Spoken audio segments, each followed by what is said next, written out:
Hello everyone, my name is Kasnahira and I will be presenting on our financial aid checklist.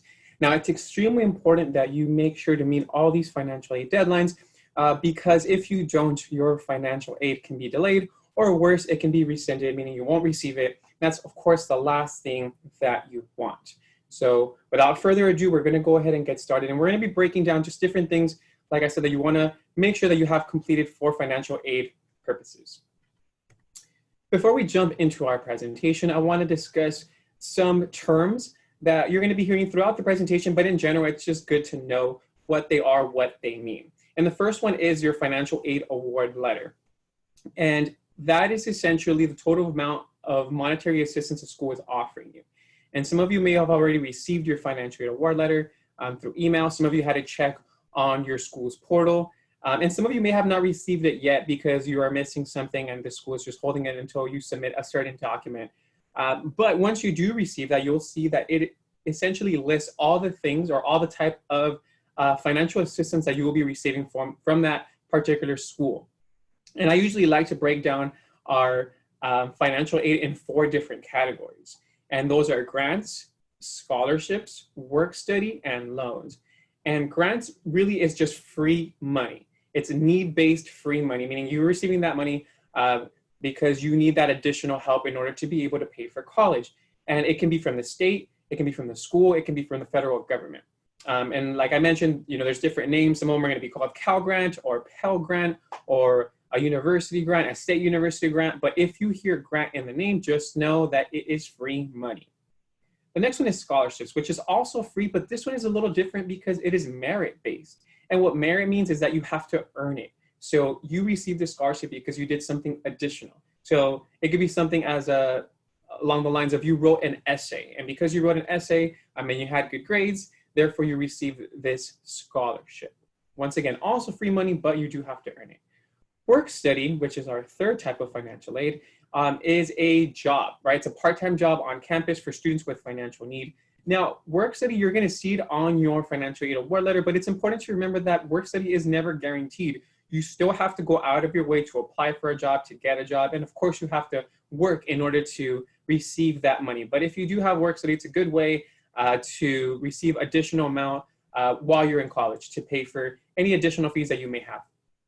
And last but not least are loans. Now, I'm sure we've all heard of loans. The most important thing to remember about our loans is that you do have to repay them at one point or another. There's different types of loans. They could be federal, they could be institutional, or it could be private types of loans. And usually the main categories within loans are subsidized and unsubsidized. And typically our subsidized and unsubsidized loans have similar interest, at least if they're direct loans from the federal government. And the subsidized loan means that your loan interest is paid while you are in school, so no interest is accrued. What that means is that if you take out a loan for $5,000, even after you graduate, it'll still be only $5,000 because no interest accrued while you are in school, right? The federal government takes care of that interest. So those are obviously probably the best option for a loan. Now, an unsubsidized loan, it still usually would have very similar interest, if not the same interest as a subsidized loan. But the interest begins accruing immediately. So if you take out a $5,000 loan your freshman year, by the time you graduate, it won't be $5,000, right? It might be a little bit extra because the interest accrued while you were in school. So it's just important to remember the differences between those two. Now, our next term to remember is our student aid report, or SAR, as you'll hear it abbreviated. And that's usually a paper or electronic document that gives you some basic information about your eligibility for student aid. In most cases, it's going to be electronic. You are able to retrieve it from either your FAFSA or your California DREAM Act application. For the California DREAM Act application, it'll be called a CalSAR, or California Student Aid Report.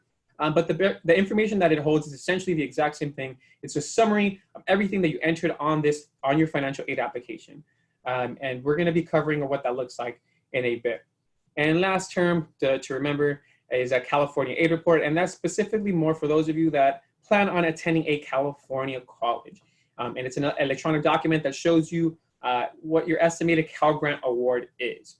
Once again, we talked about different grants. So Cal Grant is a grant specifically from the state of California for students who plan on attending a college in California. All right, so let's go ahead and continue. Now, you will be asked for different documentation. Your colleges will be asking you for different information. And, you know, a lot of times that question is going to come up. How do I know if I have to turn in certain documents? So the first telling sign is to check your SAR, so your student aid report, which, like I mentioned, you can get from your FAFSA or from your California DREAM Act application, and see if you were tagged for verification.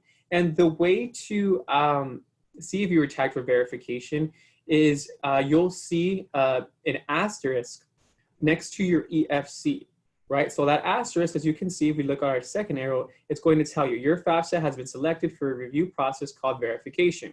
Your school has the authority to request copies of certain financial documents from you and your parents. And just so we all on the same page, financial aid verification is just a process that the school uses to confirm that the data you provided on your financial aid form is accurate. All they really want to know is that all the information that you reported, because a lot of it is self-reported, is true. They just want to make sure that the students who actually need the money are the ones that are receiving it. So it's a pretty straightforward process. We already talked about how you will be tagged for verification. So after you're tagged for verification, how will you know which documents you need to submit?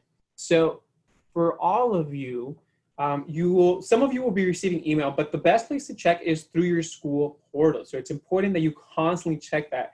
I would suggest maybe, going to your school portal maybe 2 or 3 times a week, just to make sure that you have everything good. And if not, to make sure you have the documents that you're in. So even if some of you may not have been tagged for verification, so maybe you didn't have, an asterisk next to your EFC telling you, hey, you will be tagged for verification, but that does not mean that you won't have to submit any documents. So it's important to just go ahead and check it in case you did. And what you'll do is once you go on your school portal, you'll have something called a to-do list. And on that to-do list, it'll tell you everything that you need to turn in. So it's important to look that up. And you'll have a to-do list and you'll have holds, as you can see over here on our image. And holds and to-do list essentially is just crucial items that you need to deal with immediately in order to register for classes or any other time-sensitive actions. So holds, it's usually if it's something past due, and it won't let you register for anything. A to-do list is more of like, hey, you still have time to do this. Just make sure to do it as soon as possible or during, before the given deadline. And each school is going to have a different deadline for all your different documents. So it's important for you to check to see which deadline is for your particular school. Now we're going to just cover some of our most common holds. So there might be other different ones, but these are the most common ones that you're most likely to see, at least pertaining to financial aid. So we're going to talk about our dependent verification worksheet, our IRS tax transcript, both for parents and students, a W-2, right? Some schools might ask you to submit your W-2 information, and proof of non-filing. So we're going to break these down separately. So our first one is our dependent verification worksheet. Now what that means is that on your FAFSA, you listed people in your household, right? Who was in your household, who are still dependent of your parents, right? So you might have, in addition to yourself, you might have mentioned your siblings. In some cases, it could have been other relatives that are also dependent on your parents. So whoever you put down, you need to address that again on your dependent verification worksheet. So the first part is pretty straightforward. It's just general student information that you're going to enter. And then it's going to ask you to enter your family information. So you're going to put yourself first. And then after you put yourself and your age, most schools are already populated. So we're looking specifically for Chapman University, but most dependent verification worksheets look very similar. Then you're going to also list the rest of the people in your household. So you're going to include your parents, your siblings, or any other of your parents' children that are, once again, dependent of your parents. And like I mentioned, anybody else that still lives with your parents or are dependent of them. And if they go to college, make sure that you list the name of their college. If they don't, of course, you do not need to list it. And then list if they're enrolled full-time or at least half-time, right? So then after that, it's going to ask you for more specific tax information. So it'll first ask about your income information. So some of you did work and some of you didn't. So remember, this is specifically addressing your 2018 information, right? So I know that we're in the year 2020, but this is specifically addressing 2018. So financial aid works on something called prior year. So 2 years ago is what we're focusing on. So what was your situation in 2018? So some of you may say, oh, I worked earlier this year. That's great, but you won't have to address that until 2022, right? So this is basically asking, did you work in 2018? And if you did, where did you work? And did you have taxes for that particular employment? So if you did, you go ahead and check that you did. But if you didn't, which I assume most of you did not, you will check this last checkbox that says I did not earn wages in 2018. Same thing with your parents. But with your parents, more than likely they did work, so you'll have to check one of these boxes and go ahead and read through them. I have uploaded 2018 tax information via the IRS data retrieval tool, which some of you were able to use, some of you were not. And in some cases, you're going to have to use your tax return. So for example, the second box is I have attached the 2018 IRS tax return transcript. And we're going to talk about what that looks like on our next slide. So once you do that, you go ahead and list your parent's employer, the amount earned for 2018, you both sign it, and then you're going to go ahead and submit that to your college. More than likely to the financial aid office, but on your portal, it'll tell you exactly where you need to send that information. Now, like I mentioned, some of you will have to request tax transcripts, particularly those that were not able to use the IRS data retrieval tool.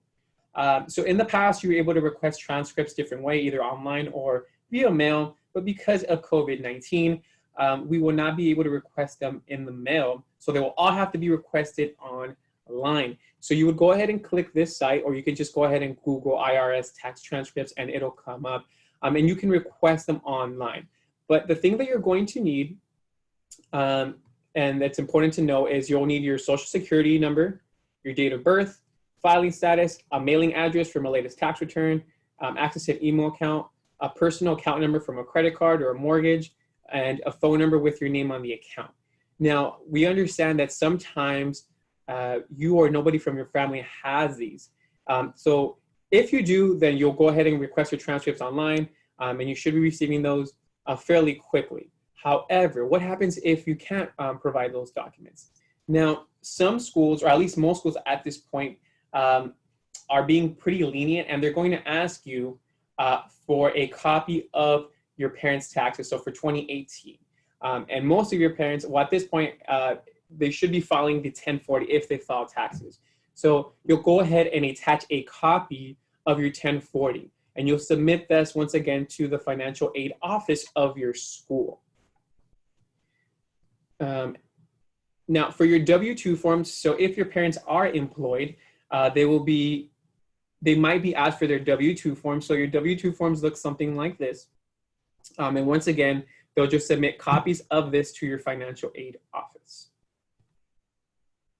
So some of you are thinking, my parents don't file taxes, and that's fine. If your parents do not file taxes, you can also complete something called a 4506T form. So this is request for non-filing. So your school, even if your parents didn't file, they're going to request a form for non-filing. And this is essentially a form from the IRS saying, yes, we confirm that this student's parents did not file taxes and they are good to go. So what you would do is you would go ahead and you can just Google this form, 4506T form, and you would check this box number 7 that says verification of non-filing, which is you're asking for that specific form. And of course, you'll fill out all this student information, and then you'll go ahead and send it, and you can either fax it or you can mail it to this address. And usually you can receive this, or you'll hear back from them anywhere between 7 to 10 days. It just depends, but assuming that the form is filled correctly, you should be receiving it within that time span. So now that we talked about several financial aid documents, we're going to talk about how to accept and decline your awards. So first off, it's important to note that all grants are automatically accepted. And the reason behind that is because it's free money, they're basically assuming that you wouldn't decline free money. So there's no reason of giving you that option. So they're going to just automatically accept that amount for you. Now, when it comes to your loans, you do have to either accept or decline them. And I just want to note that for this year, for 2020 to 2021, the federal direct loan interest rate is 2.75%. And that is actually lower than it's been in, I want to say, over 10 years. So if you do need to take out a loan, this wouldn't be a bad time to do so. However, no matter how low an interest rate is, don't take it out unless you absolutely need that money, right? You don't want to borrow money that you do not need. And once again, this is just for federal direct loan, either subsidized or unsubsidized. However, if you do take out a Perkins loan or a Parent Plus loan or any other type of loan for that matter, make sure you check what that interest rate is. And once you check out the interest rate, you can decide whether you want to move forward with borrowing that loan. Now, we're going to just quickly go through the process of having to accept or decline. So when you go through your portal, and specifically your financial aid award letter, it's going to look something like this example that we have. Now, there's going to be a column where it says offered and a column where it says accepted. So offered just means the amount of loan that the school is offering you. And accepted is the amount of money that you actually want to accept. So just because, for example, we're going to focus on our subsidized loan, just because you were offered $2,750 doesn't mean you're going to accept that amount. You can if you want to. You can definitely accept the full amount, but you can also accept a partial loan. And for this example, this is what that student did. So they were offered the $2,750, and as you can see, you can either accept or decline. So you would have to just check that box. So for example, if you can see for the unsubsidized loan, they decided to decline it.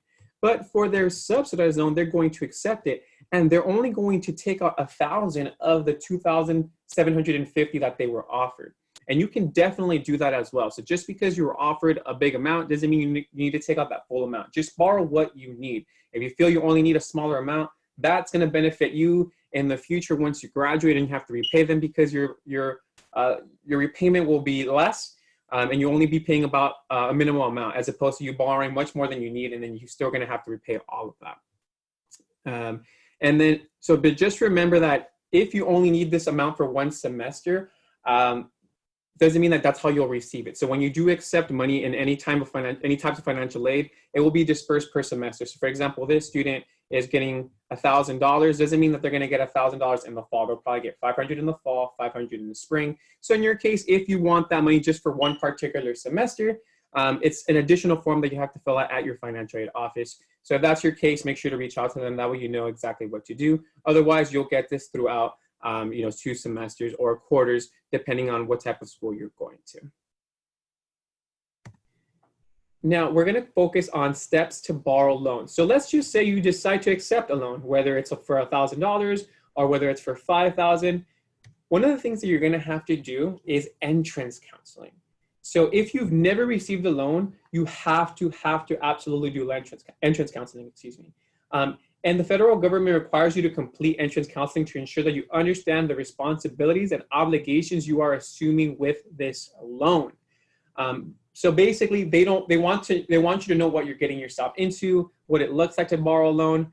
So they're going to cover some things about how to repay, interest rates, important terms. So the way I like to think about entrance counseling, essentially orientation for your loans. So it's really like an online orientation, and they're going to walk you through what that process looks like.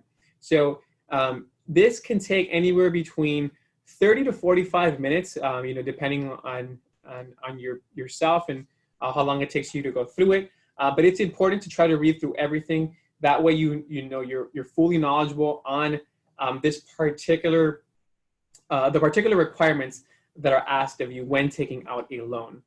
And of course, they're going to talk about, like I said, interest rates. So they're going to mention that you do have to, or that your interest rate will be at a 2.75%. Specifically for your subsidized and unsubsidized loans, right? For the Parent Plus loans, the interest rate is different. Another step that you have to do when you borrow loans is something called a master promissory note. Now, what that is and this is according to studentaid.gov, is a legal document that contains the borrower's rights and responsibilities and terms and conditions for repayment. So where the entrance counseling was more of an orientation, the master promissory note is essentially more of a contract. So it's basically you saying, I understand that I am responsible for paying back these loans, whether I graduate from college or not. And student loans are one of those loans that stick with you for your entire life. You cannot declare bankruptcy and these loans are going to go away. So once again, that's why I always stress the fact that it's really, really important for you to only take out the amount of loans that you need. Like I said, some of the information they're going to ask for you is just contact information, school information. They will ask for references. So they're going to ask for references, and I believe they ask for 2 references, and they have to live in separate households. And this is not, so for the reference portion of it, this does not mean that whoever is in your reference is going to have to pay your loan if you cannot pay them. So reference is more of like, let's just say that for whatever reason, you know, they're looking for you and they can't find you because your phone was disconnected. Then what they'll do is they'll reach out to your reference and say, hey, we weren't able to reach so-and-so. Can you please let them know to reach out to us because we need to talk about their loans. So make sure that you put someone in your references that is close to you. And it'd be a good tip. Just give them a heads up and let them know, hey, I'm going to put you down as a reference. You know, chances are they'll probably never reach out to you, but I just want to let you know.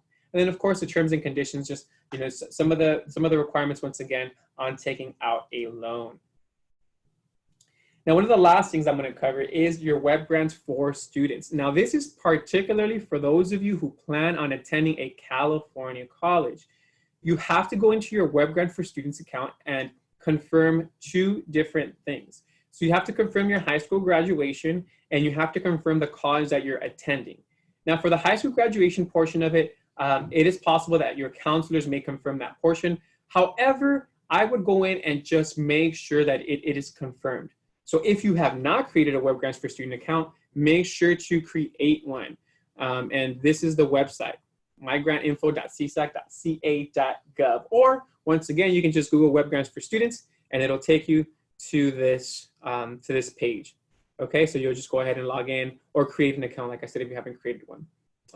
In addition to high school graduation, you have to confirm, like I said, the college you're attending.